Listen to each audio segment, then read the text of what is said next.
నమస్తే, welcome to the truth debate. నేను నవీన్. ముఖ్యమంత్రి చంద్రబాబు పార్టీ ఎమ్మెల్యేలకు చాలా అంశాలకు సంబంధించి దిశానిర్దేశం చేశారు. ముఖ్యంగా స్వీట్ వార్నింగ్ ఇచ్చారని చెప్పాలి.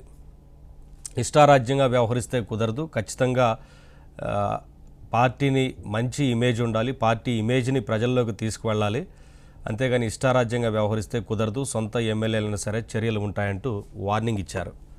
మరొక వైపున గత ప్రభుత్వం చేసిన పాపాలు తమను వెంటాడుతున్నాయని, ఏమేం చేశారు ఏంటి అనే విషయాలకు సంబంధించి పూర్తి స్థాయిలో వివరించారు. అలాగే విద్యుత్ రంగం కావచ్చు, ఇతర అన్ని రంగాలకు సంబంధించి కూడా గత ప్రభుత్వం నాశనం చేసిందని, ఇప్పుడు వాటన్నిటిని కూడా ప్రక్షాళన చేయాల్సిన అవసరం వస్తూ ఉంది. ఒకవైపున గత 6 నెలల్లోనే 4 లక్షల కోట్లకు పైగా పెట్టుబడులు సాధించిన ఘనత మన రాష్ట్రానికి దక్కుతుంది.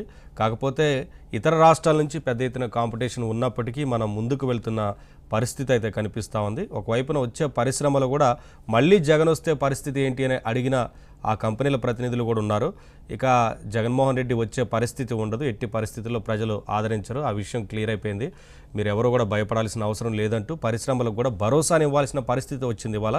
ఎందుకంటే గతంలో పరిశ్రమలకు సంబంధించి కూడా వైసీపీ నేతలు బెదిరింపులకు దిగారు, జే ట్యాక్స్ పేరుతో వసూలు చేశారు, పెద్ద ఎత్తున వసూలు చేశారు. అందుకనే పరిశ్రమలు రావాలంటే కూడా ఇవాళ భయపడే పరిస్థితి ఉంది. అందుకనే వారందరితో మాట్లాడి పరిశ్రమలను, పెట్టుబడిదారులను రాష్ట్రానికి తెప్పిస్తున్నామంటూ మాట్లాడారు. అలాగే అభివృద్ధి, ఇతర అంశాలకు సంబంధించి కూడా మాట్లాడారు. వీటన్నిటికి సంబంధించి